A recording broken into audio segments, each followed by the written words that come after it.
Okay, everyone. I'd like to call the March 13th, 2025 meeting of the Planning Commission to order, and can you please call roll? Thank you, Chair. Commissioner Carter? Here. Commissioner Cisco? Here. Commissioner Horton is absent. Commissioner Pardo is absent. Commissioner Sanders? Here. Vice Chair Duggan? Here. Chair Weeks? Here. Let the record reflect that all commissioners are present with the exception of Commissioner Horton and Commissioner Pardo. Thank you. And so with that, we have no remote participation, and we have one set of minutes from February 27th. Are there any changes, corrections, additions? Okay, seeing none, those will be approved. And do we have any public comments on the minutes? If so, please make your way to the podium. Seeing none, I will go ahead and close the public comment on the minutes, and we'll move it on to public comment on non-agenda matters. This is a time when any person may address the Commission on matters that are not listed on the agenda, but which are within the subject matter jurisdiction. If you have any comments, please make your way to the podium. Seeing no one, I will go ahead and close the public comment and move on to item 5, Commission business. The Planning Commission is charged with carrying out the California planning and zoning laws in the City of Santa Rosa. Duties include implementing of plans, ordinances, and policies relating to land use matters, assisting in writing and implementing the general plan and area plans, holding public hearings and acting on proposed changes to the zoning code, zoning map, general plan, tentative subdivision map, and undertaking special planning studies as needed. So with that, we'll move on to 5.2 Commissioner reports. Are there any reports? Vice Chair? Yes, this last week, all of us, including some staff, attended the Planning Commissioners Academy put on by the League of California Cities, and this year it was held at the Hyatt Regency Sonoma here in Santa Rosa, and it was wonderful to be able to walk or bike to the venue and then get home for dinner. But it was a wonderful academy. We had all sorts of different sessions, including the one that Chair Weeks and I participated in on when meetings go sideways. And then earlier this week, we also had a Brown Act and Board and Commission orientation training that I think maybe 4 of us attended, and that was lots of good information. Thank you. Any other comments? So with that, I would like to welcome former Commissioner and hopefully in the future Commissioner, Julian Peterson. I guess, come on down, Julian. Julian was Planning Commissioner for 4 years, maybe a little more than 4 years. I should have that. Oh my gosh, way more than 4 years, 7 years. I loved serving with Julian. He was Vice Chair for a while, I think 2 years or 3 years. I always loved also following Julian because he always could say things so succinctly and clearly. It was just like ditto. So Julian, thank you so much for your service. And I know it's not going to be the last we see of you when those little ones get a little older. Any comments? Commissioner Cisco. I just so enjoyed working with you, and one of the really gifts that you brought to the commission was the ability to read the public, to explain to the public all, of what we were doing, why we were doing, and try to make sense of what's a complicated thing for the public, and you did that the best of any of us, so I miss you. Vice Chair. I'll say ditto for Patty, but but I was just going to say the same thing, that I really admire how articulate you were and all of your arguments. You can tell you're a very good lawyer because you can make comments so succinctly and so clear and so full of good information. And we will miss you. Hi, Julian. Welcome back. We do miss you already. I think we all second the chair's recognition that anytime you spoke before any of us, it made our speaking that much easier. Didn't help me tonight, but thank you for that. And it was always my pleasure to see you reach out to the public, as Commissioner Cisco already pointed out. But that was helpful to all of us. We miss you.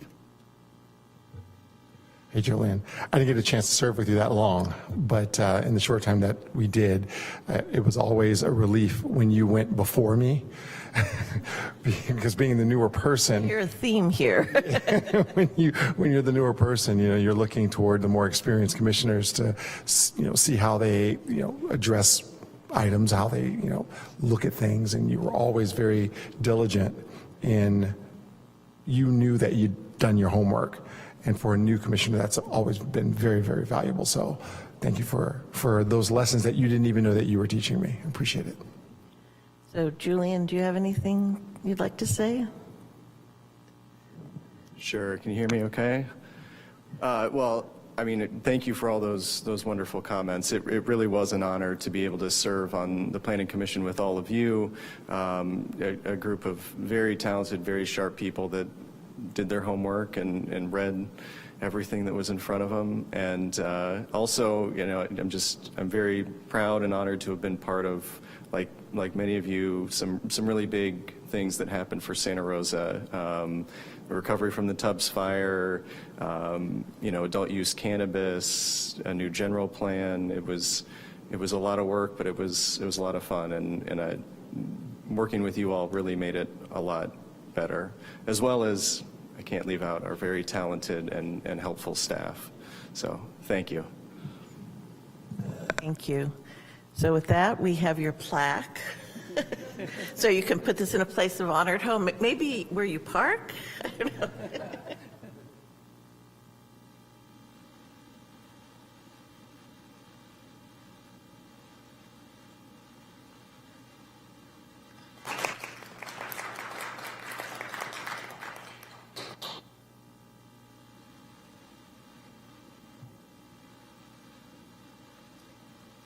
So with that, if there are any public comments on commissioner reports, please make your way to the podium. Seeing no one go towards the podium for that item, I'll go ahead and close that public comment portion and bring it back to item 6, department report. I have no report for tonight, Commissioner, or Chair, excuse me. Thank you. So we will then move on to statement of abstentions. I don't believe there are any. Okay. And our first item is a presentation. It is the Santa Rosa Active Transportation Plan update, and Tarina Wilson, Transportation Planner from Transportation Public Works Department, will be making that presentation.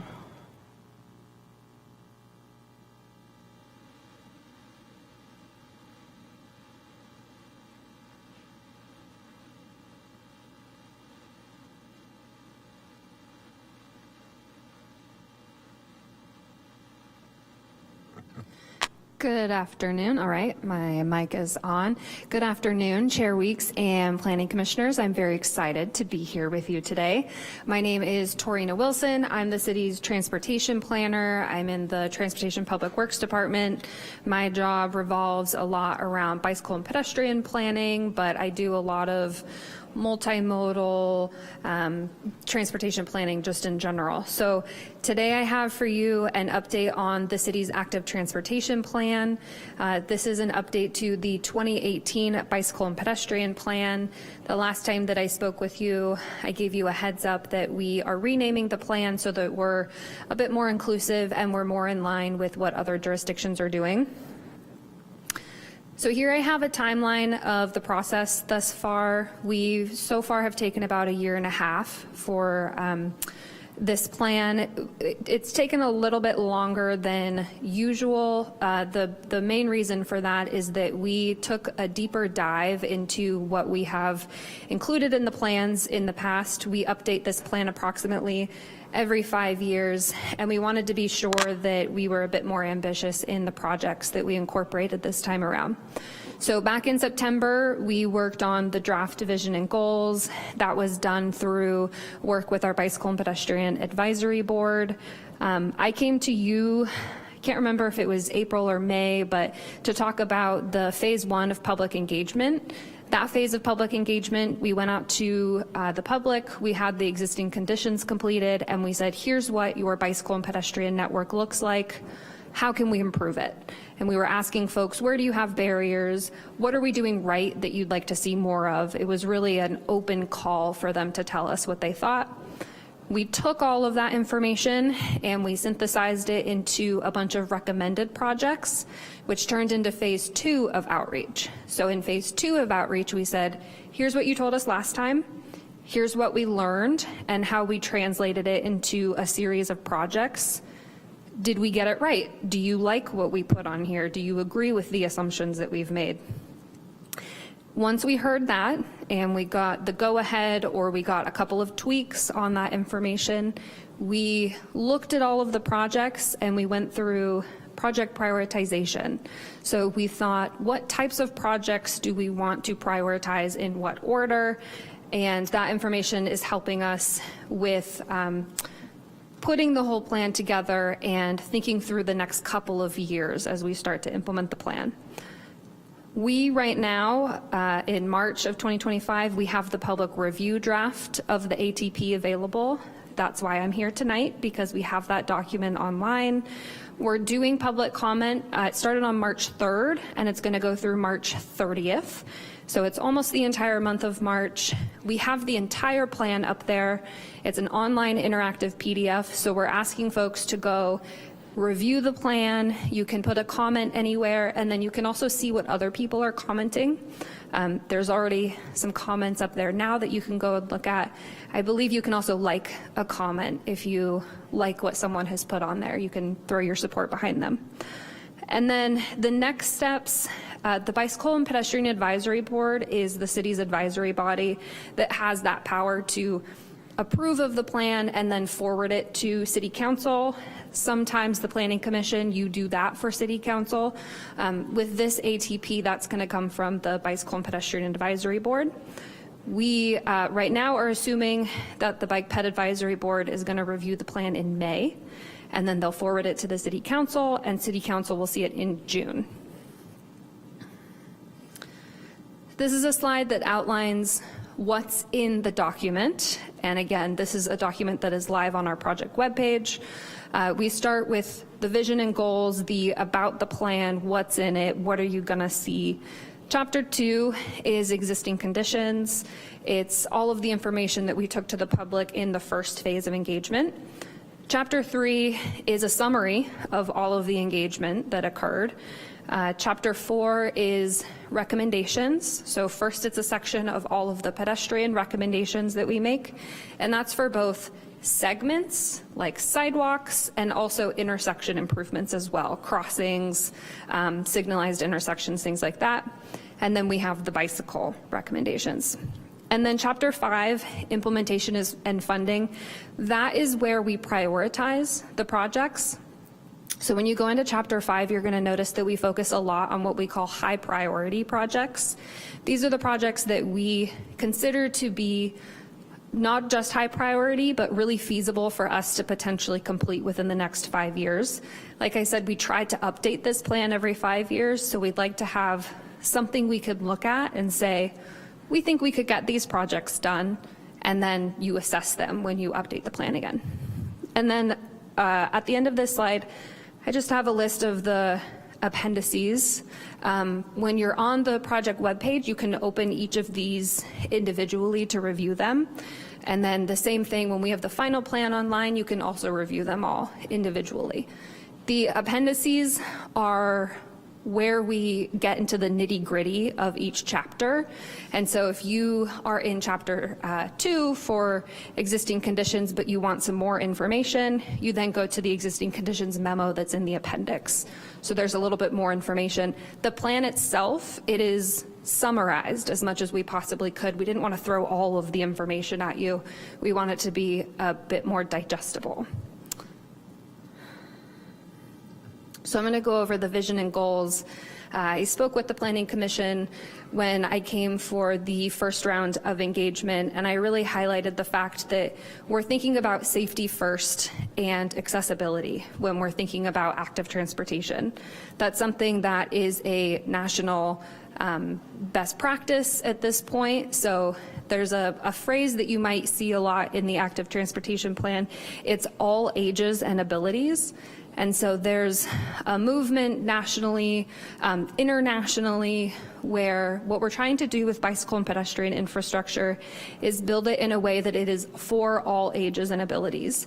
So it means that anybody in our community can go anywhere that they would like using any mode of transportation, and that they're going to feel comfortable doing that.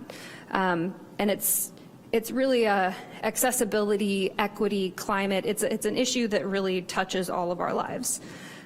So if you'll see on the right-hand side, we have 4 primary goals. The top one is making safety the default option.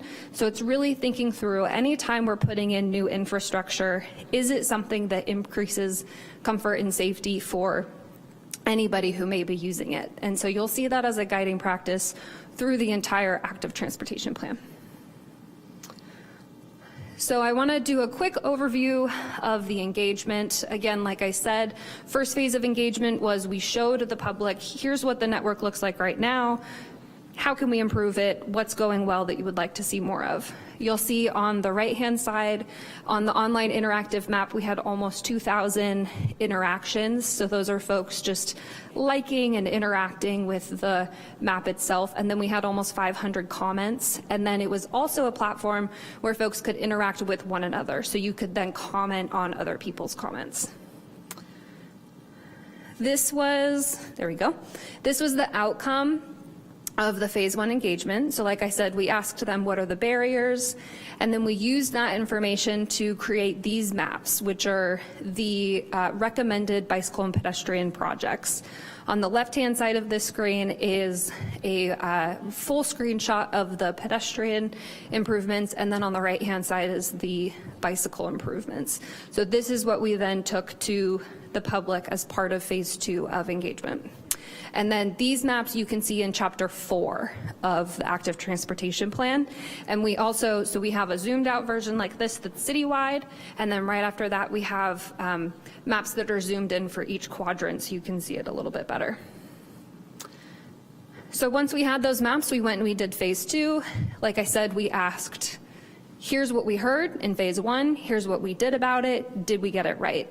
And then on the right-hand side, again, that is the level of engagement that we received throughout that process. I'm happy to report that we almost quadrupled how much outreach we ended up having from the last time we did this plan, which was in 2018. So I'm very excited to be able to say that. And this is the outcome of phase 2 of engagement. So while we were speaking with the community, asking them, did we hear you correctly? Behind the scenes, we were going through a process of prioritization, and that's admitting to ourselves the number of projects in this plan, astronomical, right? If we had all the money in the world, that would be great, and there would be so many things that we can do, but we do have to pick and choose. And what do we pick and choose, and why do we do that? So we went through this process internally while we were doing outreach and afterwards. And this is a slide that shows you what went into some of that thinking. So we obviously wanted to prioritize projects that were going to increase safety. So we were looking at where are there collisions happening? Where are there people that want to walk and bike, or where there might be some conflicts between different modes of transportation? We also looked at health and equity. So we were thinking, you know, where do folks live where they might not have as adequate access to the services that they need? We looked at transit, so certain projects that were within a certain distance of a transit hub or a transit stop that gets used quite a bit. We were looking at those projects. Is there a sidewalk gap? Is there a crosswalk improvement that needs to happen? We also looked at demand, so we looked at where are there trips in the city that are happening by car that are just a couple of miles long that we could feasibly switch to be a bicycle or pedestrian trip if we made some sort of improvement. We also looked obviously at access to schools and parks. These are the type of locations where we would love for people to have the access to getting out of their cars and walking and biking. Same thing with connectivity. We're thinking to ourselves, where are there gaps in the system? So a project would get prioritized if it's a project that would close a gap. So you won't be on your bike and then the bike lane ends and you have no idea where you're supposed to go. Feasibility was another one of our priorities. We wanted to make sure that any project that was on our high priority list was actually able to be done, right? So projects where we might have really complicated right-of-way issues, those can take very, very long, and they can cost quite a bit of money. So the ones that we knew that we could get out faster, those were prioritized. And then the last point here is a bit more complicated. So you may be aware that Transportation and Public Works, we got a new director about a year ago, and he's been working with the City Council and the City Manager's Office on coming up with a better way to implement projects, our capital projects. And the City Council has approved us to go forward with a process where we can use pavement maintenance to the best of our advantage to put in bicycle and pedestrian projects. If you think about it, when you repave a road, you need to restripe anyway. And so that's a really great opportunity to put in bike infrastructure. And it's a good opportunity for us to think, hey, we have contractors out on this segment of road. Is there a sidewalk gap that we can close at the same time? When we have them put in a bike lane and we have them put a buffer, could we also have them put in some bollards? And so we're trying to think about these pavement maintenance projects a bit more holistically. So also on the high priority list are projects where we know that pavement maintenance will be happening within the next 5 years. So I'm gonna move back a slide here. So you'll notice on the right-hand side is the bicycle map. The red are the portions that are on the high priority list, and you'll notice that a lot of them are on arterial roadways. And the reason for this is because a lot of our arterial roadways are the ones that will be having pavement maintenance projects happening on them.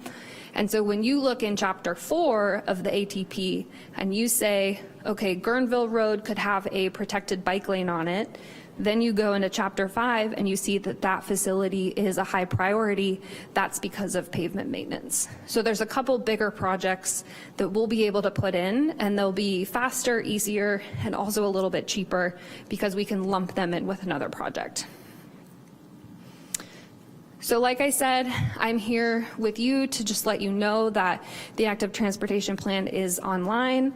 It's going to be open and available for public comment until March 30th. You can scan the QR code here. You can go to the project webpage, or you can send me an email. We're happy for any comments. And then just as a reminder, the document goes to the Bicycle and Pedestrian Advisory Board. That's going to be in May. That's going to be the final draft. And then they approve, they send it to the City Council for formal adoption, and we do assume that that will happen in June. That's what I have.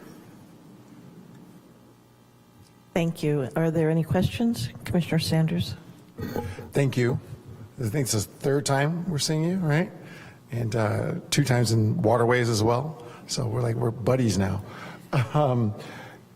Does comfort and safety, I mean, when you're talking about that as a concept, does that just new pavement? Does it include lighting, for example, like on some of the creeks that have access roads? Yeah, it can include anything really that would increase comfort. So if you think also about if you're riding public transportation, sometimes it can be more comfortable if you have a bus shelter and a trash can. So we're pretty flexible on what it means to be comfortable while you're on a facility. The only limitation is going to be funding. So when we're putting in a facility to improve safety on a roadway, we want to make sure that we hit the safety components first, and then anything that we have left over to make it more comfortable or aesthetic, we're going to do that. And I had asked this in waterways, but I figured I'll ask it again here.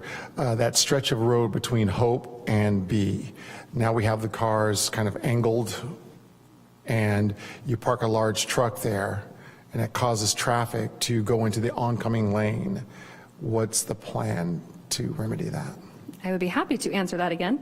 So anytime we put in a new piece of infrastructure, there will sometimes be something that we learn and that we need to go adjust later on. So that was an opportunity where we saw, okay, we should probably mark those spaces as compact. That was something that we did not foresee in the beginning when we put that striping in. And then some of our projects, especially when we're wanting to test how they work on the roadway, we'll do them in paint instead of what we call thermoplastic, which is that more permanent striping on roadways that's a bit reflective. So that portion of 4th Street will get a pavement maintenance project within the next couple of years. It'll be fully restriped, and we can also work with the the angle of the parking spaces so that we can remedy that problem. Anytime that we put in a project, if there's anything that you notice that you think is a bit amiss, we are here, and please let us know. Awesome. I have one more. Can you talk a little bit more about the health and equity portion of the project prioritization? Are you talking about how we prioritize projects based on that? No, just, well, I guess maybe two questions. First question being, is this in order of importance? Like safety, number one, and feasibility is sort of the last. And I guess the other question would be, you know, just asking more about what is meant by health and equity.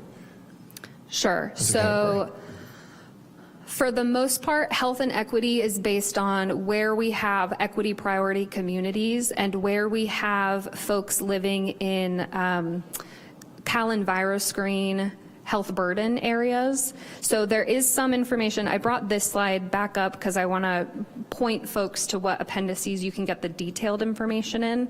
So there's the existing conditions memo that will show you where the equity priority communities are and where folks are living, where there's a higher environmental burden of where they live. So it might be folks who live along one of the freeways, for example, with air quality issues. And then if you go to, let me make sure I'm thinking of the right one.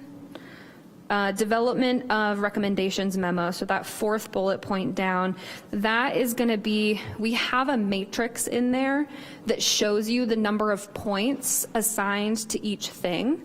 And so under safety, it'll say, I think it was 20 points if your project was going to be a low stress project, and then it would be 20 points if your project was in an equity priority community, and then maybe 5 or 10 points depending on how close you are to transit. So it's that memo that breaks down the exact points.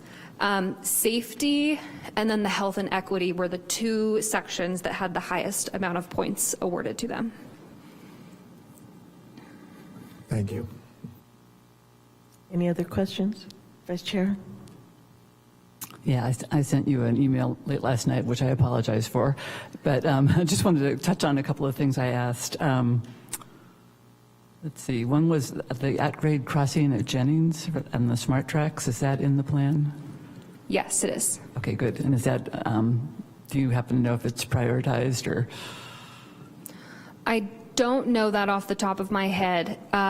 It is a high priority project if there's approval to move forward with it. So it is part of the, we've been talking about the Highway 101 bicycle and pedestrian overcrossing quite a bit. That's a project where we've closed the funding gap and we're moving forward pretty soon. And of course, any bike access to that bridge itself is going to be a high priority. So it's definitely on the list. Okay, thank you. And then also on the map that showed Humboldt Street Bike Boulevard having an LTS rating of 3, which means it's pretty stressful. So is there any chance of revisiting that and trying to make that less stressful for users? There would be. The way that I see the bicycle boulevards moving forward is thinking about it in a neighborhood sense. And so I obviously don't know this for sure because I think grant funding is where we're going to want to try to target projects like that. But what I could see is having a neighborhood where we pursue grant funding to do kind of a neighborhood-wide bicycle boulevard type of plan. And so thinking through, you know, folks want to avoid going on an arterial roadway, what are the ways that we could send them on bicycle boulevards and what would the improvements on those facilities look like. So Humboldt could be part of that. Let's see.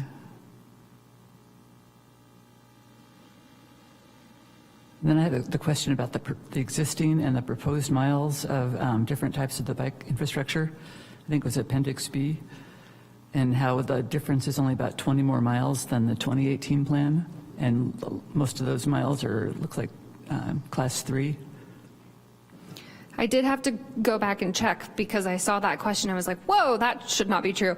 And so you're correct, and it's a bit unclear. So the existing conditions appendix, which is Appendix B, is comparing existing conditions in the city and then adopted, proposed in the 2018 plan.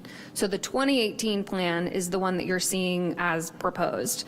Okay. In that plan, you're right. We did propose a ton of the Class 3, which is essentially, there's not much space dedicated for bikes, and instead it's an emblem printed in the middle of the road and you're riding with traffic.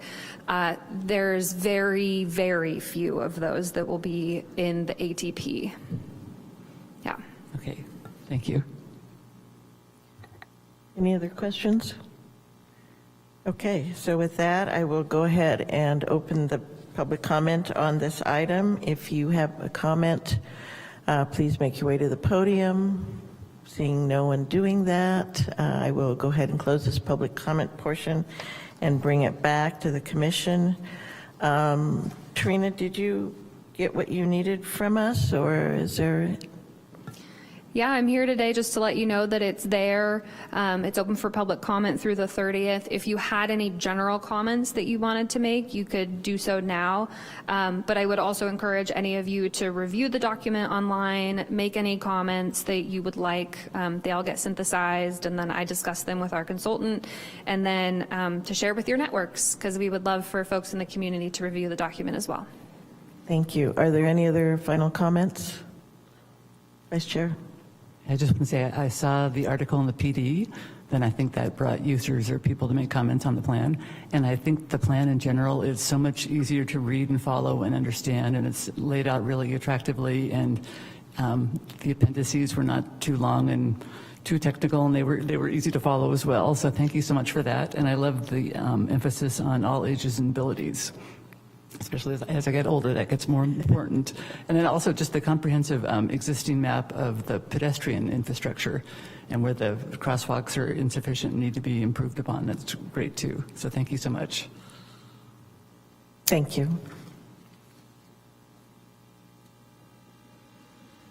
So there will be a changing of the guard.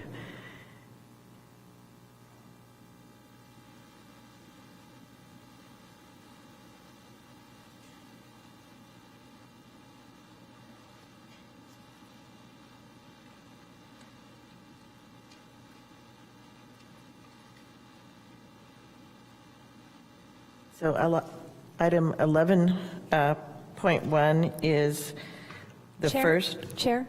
Oh. Sorry. Would you like to announce the item 9, 10 for consent? Oh, I'm sorry. Thank you. Thank you. Okay, item 9, consent items, there are none, and report items, there are none. So we'll go into item 11, our public hearing tonight.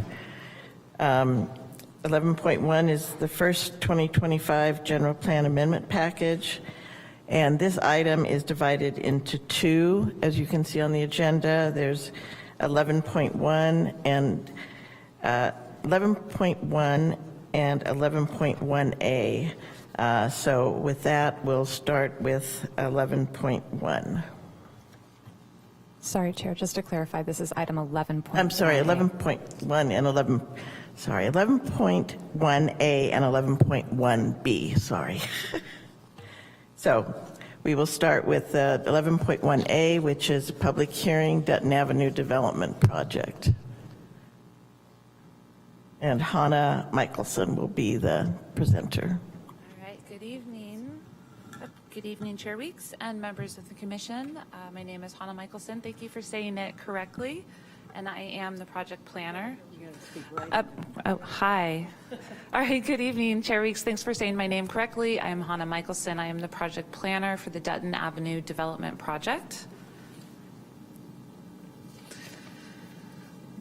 This project proposes a general plan amendment and a rezoning for a 5.95 acre vacant undeveloped parcel seen here at 3150 Dutton Avenue. As you can see here, the project is located in the most southwest quadrant of the city, as noted by the red star. And it is south of Bellevue Avenue. It's surrounded by industrial on the north and the south. On the east is fully developed residential. On the left is a vacant residential parcel, and then there is also additional industrial to the west and southwest of the site.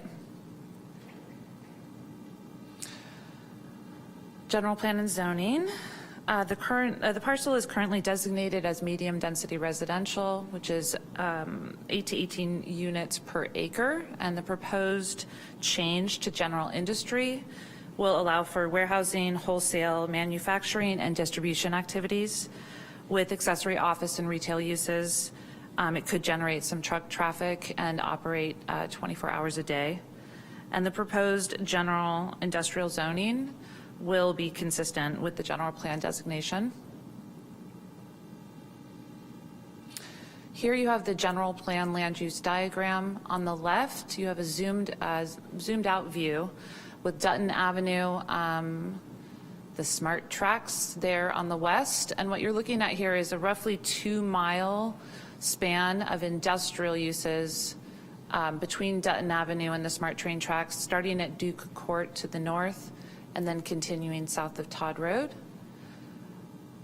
On the left, you have a more zoomed in view with the surrounding uses. Again, you can see that the parcel is, project site is surrounded by industrial to the north, the south. There is that medium residential parcel to the west, but then surrounding that is again industrial. And then across the SMART tracks, you've got pre-zoned, fully developed residential neighborhood, Barbara Drive, Eddy Drive, and Robin Way. Those are all currently in the process of annexation, and then the parcels just south of that are in the county. I'd like to touch a little on the project history. In 2006, the council adopted a general plan amendment and a zoning map amendment, changing the parcel from general industry to medium density residential. This decision was based on the property's proximity to a planned SMART station. And SMART has since confirmed that this station is no longer planned at this location. This is the basis for the applicant property owner's request to return the property to the original designation, back to the industrial designation. Additionally, in 2018, the Design Review Board granted design review for a multifamily housing project and adopted a mitigated negative declaration. In September of 2024, the project applications were submitted for this particular project. A neighborhood meeting was held in January of 2025 with one attendee. In February, a 20-day notice of public hearing was mailed.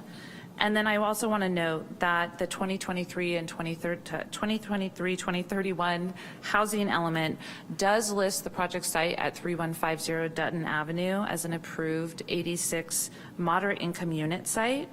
And these will be offset, excuse me. These will be offset as part of the upcoming general plan 2050 update, which is heading your guys' way.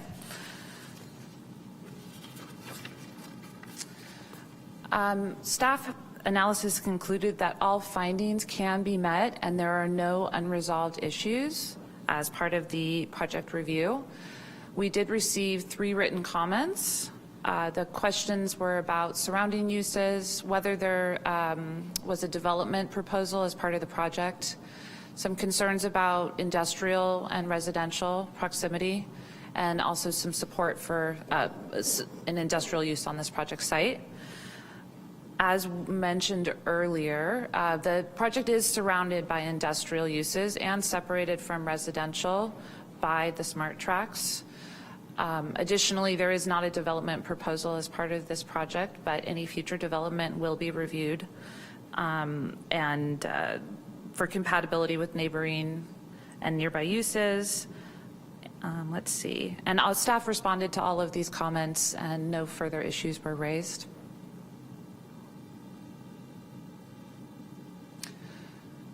So the project has been found in compliance with the California Environmental Quality Act, CEQA. It had an adopted mitigated negative declaration in 2018. CEQA guidelines allowed that an addendum can be prepared to the 2018 MND, mitigated negative declaration. And this addendum showed that no new additional or increased environmental impacts beyond what was ID'd in the original MND in 2018 were found to result from the proposed change back to general industry, and that the MND remains valid and relevant. All right, recommendation. It is recommended by the Planning and Economic Development Department that the Planning Commission, by 3 resolutions, recommending to the City Council to 1, adopt an addendum to the previously approved Dutton Avenue Residences Mitigated Negative Declaration.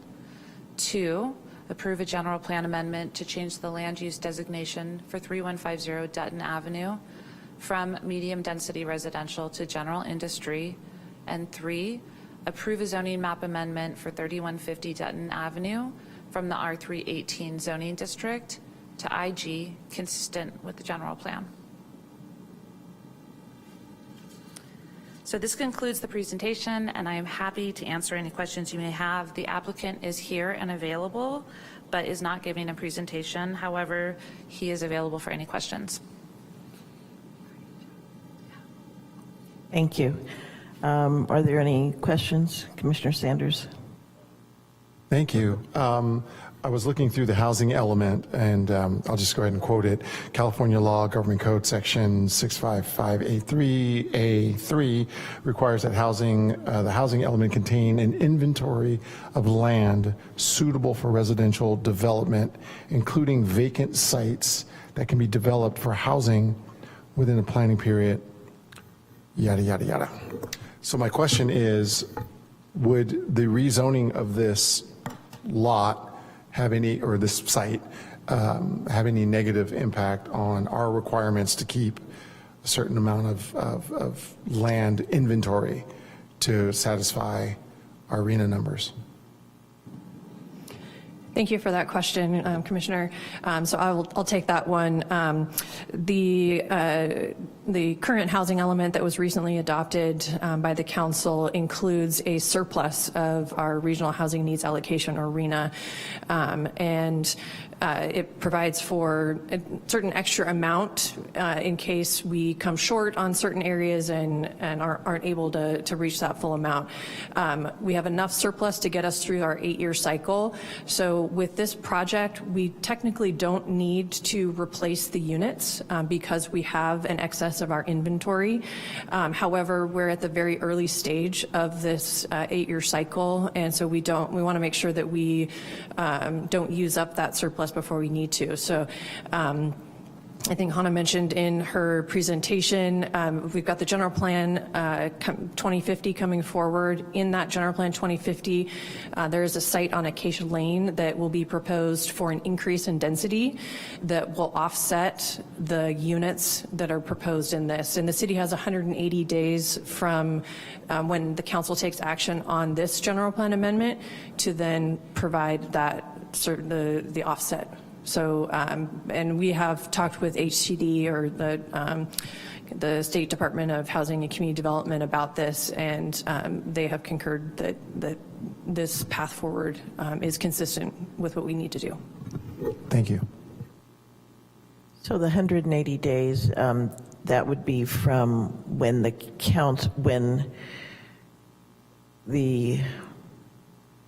council would approve the general plan, which would be sometime this summer? or 180 days from now until it's approved? So the 180 days would start from when the council, so if the council approves, if the commission moves us forward and the council approves the general plan amendment for this project, the 180 days would start from then. The schedule that our general plan 2050 is on is within that 180 days. Great, thank you. Any other questions? Commissioner Carter? Yeah, just a real quick sequel question. This project is covered by the MND that was prepared for the housing project? Is that what we're to understand?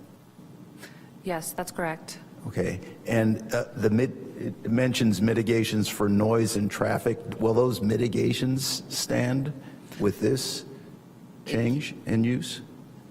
Great question. Yes, they will. So there will actually be a reduction in the traffic impacts, reduced vehicle miles traveled, VMT, and also reduced noise. And then the MMRP, the mitigation measures would remain in effect for the project as well, for any future industrial project. In theory, the impacts identified might not have to be mitigated, though, with the change in use.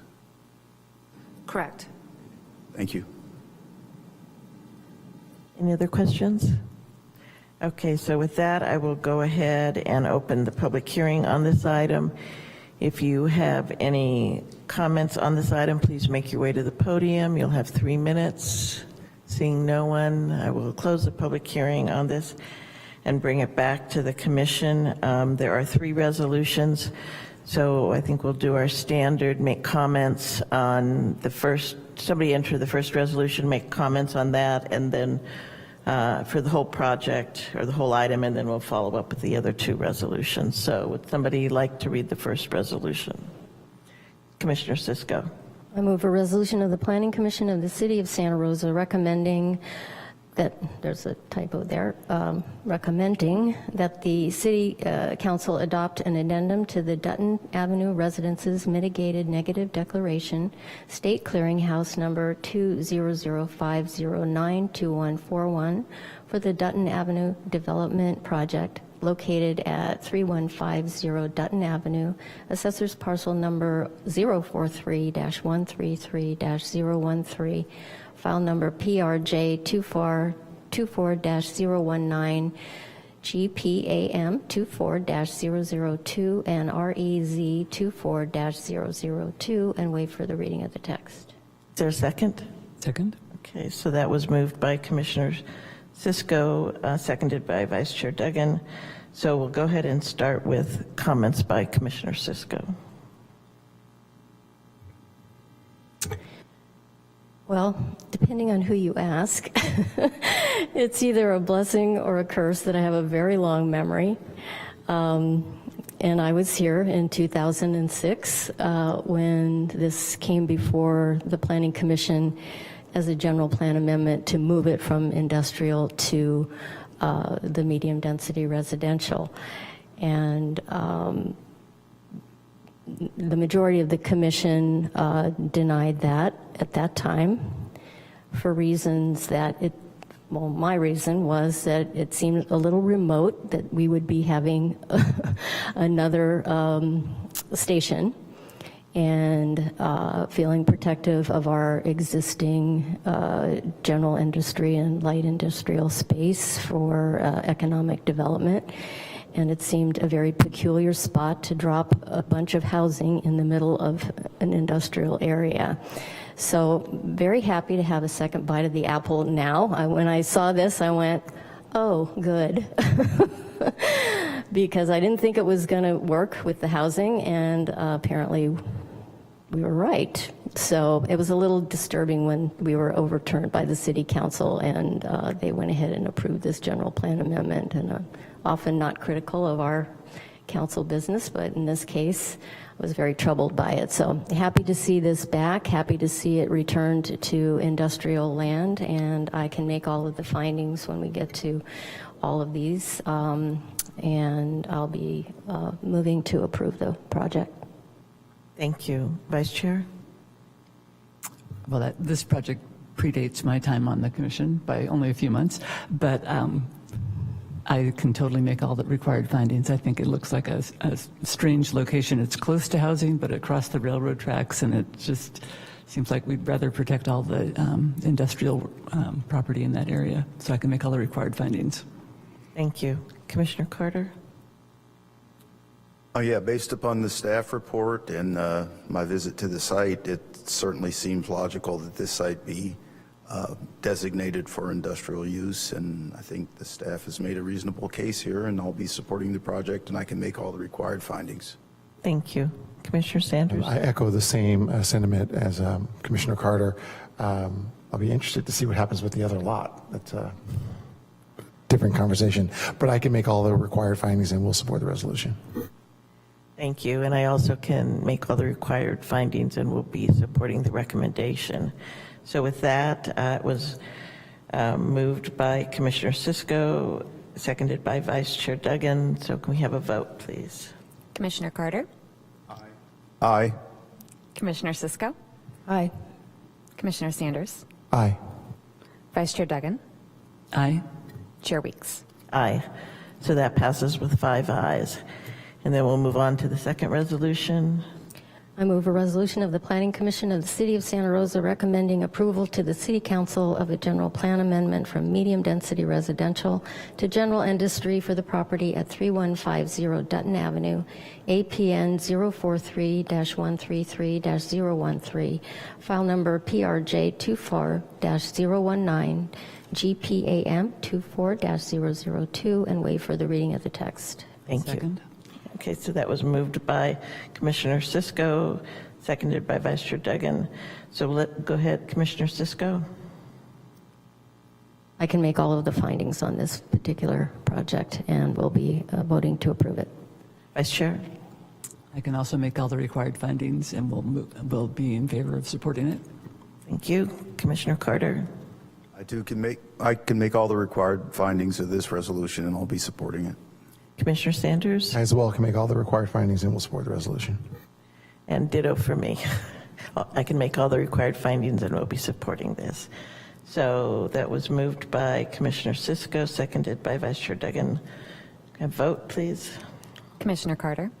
Aye. Commissioner Sisko? Aye. Commissioner Sanders? Aye. Vice Chair Duggan? Aye. Chair Weeks? Aye, so that passes with 5 ayes. And we have the third resolution. Commissioner Sisko, would you like to do the honors? I would love to. I move a resolution of the Planning Commission of the City of Santa Rosa recommending to City Council rezoning of property located at 3150 Dutton Avenue to the IG General Industrial Zoning District, Assessor's Parcel Number 43-133-013, file number PRJ 24-019, REZ 24-002, and waive for the reading of the text. I'll second. Okay, so that was moved by Commissioner Sisko, seconded by the Vice Chair. So Commissioner Sisko? I can make all of the required findings and will be voting to approve the project. Vice Chair? I can make all the required findings and we'll be voting to approve the project. Commissioner Carter? I can also make all the required findings, and we'll support the resolution. Thank you. And Commissioner Sanders? I can make all the required findings and we'll support the resolution. And I can also make the required findings and support the resolution. So that was moved by Commissioner Sisko, seconded by Vice Chair. So can we do the votes, please? Commissioner Carter? Aye. Commissioner Sisko? Aye. Commissioner Sanders? Aye. Vice Chair Duggan? Aye. Chair Weeks? Aye. So that passes with 5 ayes. So thank you. And we'll move on to item 11.1B.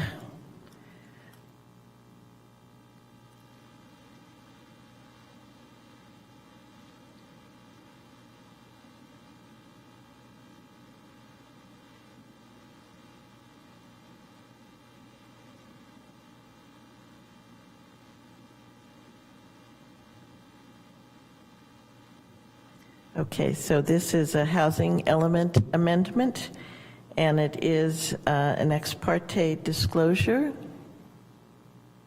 So we will go ahead. Does anybody, Commission? That's not correct, is it? I mean, that's showing on the agenda, but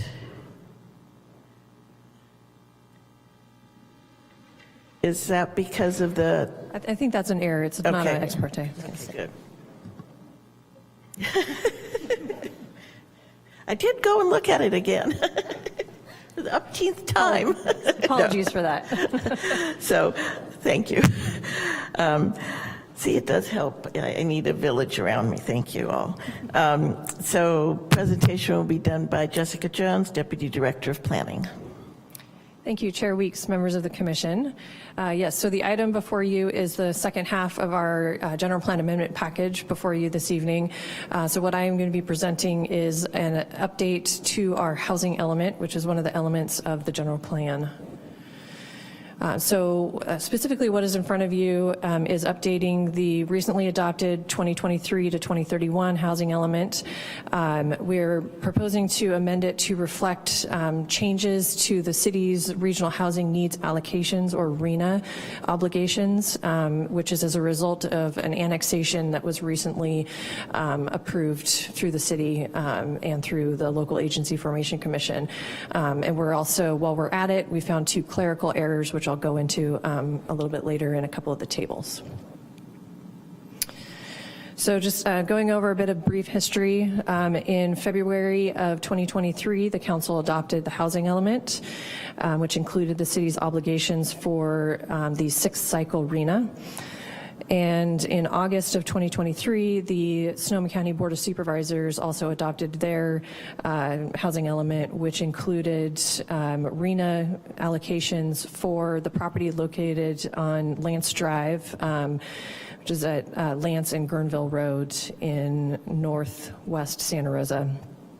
At that time, the county assumed a total of 641 RHNA units for that particular property, and they broke it down into 163 lower income units and 238 moderate income units, with the remainder 240 above moderate income units. So that's what's identified in the county's housing element for that particular Lance Drive site. And then in August of 2024, the Sonoma County, or excuse me, not county, the Sonoma LAFCO, which is the Local Agency Formation Commission, approved an annexation of that Lance Drive property, which was recorded by the clerk's office in September of 2024. The government code requires that anytime you have an annexation, that the county and the city participate in a transfer of RHNA. And if the city and the county can't come to an agreement on that transfer, then the Association of Bay Area Governments would take over and do that transfer for us. So in October of 24, Sonoma County reached out to the city, initiating that agreement transfer. Following that, in November of 24, as the commission will remember, you voted on a project on the Lance Drive property, and that included a 672 unit apartment complex, 98 single family homes, and then a small bit for community serving retail. Following that, design review was approved by the zoning administrator. And then in December of 2024, a joint city-county letter was sent to ABAG requesting a 90-day extension. So the government code allows 90 days for the city and the county to bring forward an agreement letter for the transfer of the RHNA units. Because the annexation was recorded by the Sonoma County Recorder's Office in September of 24, we needed some additional time. We would have had to have the agreement completed by the end of December, and we just weren't ready for that at that time. So the government code allows for an additional 90-day extension, which can be approved by ABAG. So we sent a letter requesting that, which ABAG approved. And then just recently on March 4th, the council adopted a resolution that authorized the mayor to sign a joint letter on the agreed upon RHNA units. And so I will go into that now. So what was agreed upon, we went back and forth with county staff on what that transfer would look like. And I will say that while it's not typical that we do transfers of RHNA, I'm going to put on my glasses so that you guys aren't blurry. We do have precedent for it. It was done, some of you may recall, with the Roseland annexation. Just when we have annexations of a large enough size, and if there are county RENA units in that annexation, then we go through this transfer. So we did it with the Roseland annexation, and now we've got it with this larger annexation. So what we ended up agreeing upon with the county is what's shown here on this slide. So we agreed upon a total RENA transfer of 641 units, which is the total number of RENA units that the county identified in their housing element. And then that's broken down into 34 very low income units and 607 above moderate. And you'll notice, as I mentioned in the history slide, that breakdown is different than what's broken down in the county's RENA obligations. The reason for that is that the Lance Drive project that was approved by the city included a requirement for a breakdown of 34 very low income units, and the rest would be above moderate.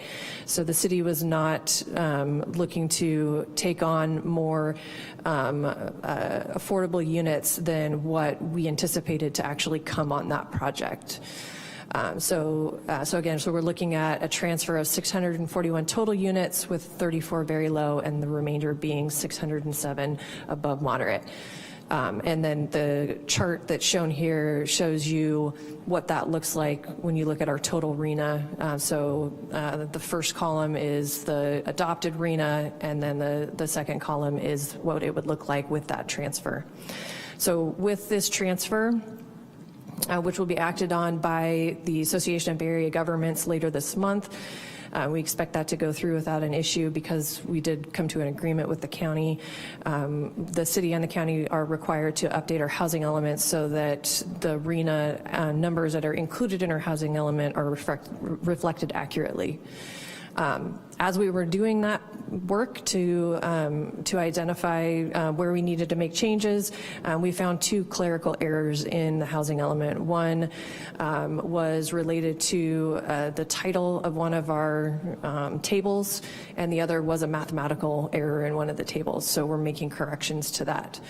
And then I will just add that the proposed amendments have been sent off to the State Housing and Community Development Department, HCD, for review, and the state there was a letter included in your late correspondence that we received from the state just recently indicating that they don't have any concerns about the proposed changes and our housing element remains in substantial compliance with state law. So with that, it is recommended by the Planning and Economic Development Department that the Commission by resolution recommend that the Council amend the 2023 to 2031 housing element to reflect the RENA transfer and the two clerical edits that I've just mentioned. And I am happy to answer any questions. Thank you. Are there any questions? Commissioner Sanders? And I'm sure that typos also will be, they don't necessarily need, an action, but when you're putting this in final ink, you'll knock out some of the typos that are in the document? In the housing element? Yes. Those were the only two that we had noticed. If there are more that we need to address, then that would have to be done separately. We can't amend our housing element beyond what we have submitted to the state. So if I just see a typo, I can just email and say, you can send it to me and we'll keep a list. And if it's substantial, then we will deal with it immediately if we need to. Appreciate it. Thanks. Yes. Any other questions? I do have one. And I just want to clarify what you said about the project that's being proposed that we approved and that went on to council. The number of very low income units they are proposing is the exact amount of what we're adding. So by taking some of the county's RENA numbers, we're not being penalized, and that's not a correct word, but that's too harsh of a word, but yes, you know what I mean. Yes, I do know what you mean. So yes, That is correct. So the total number of units for that project is more than the total number of RENA units we are accepting from the county. The total number that we're accepting from the county is the total number that is in their housing element for that site. However, the total number of affordable units, so the breakdown, matches what was approved for that project. So that project was approved with a condition that requires them to provide 34 very low income units on site. So that is the number that was agreed upon between the city and the county for this transfer. Great, thank you. So with that, I will go ahead and open the public hearing on this. If there's anybody in the audience, which there's not, go ahead and make your way to the podium. Seeing no one rise, I'll go ahead and close the public hearing on this item and bring it back to the commission. We have a resolution on this. Would somebody like to read the resolution? Vice Chair?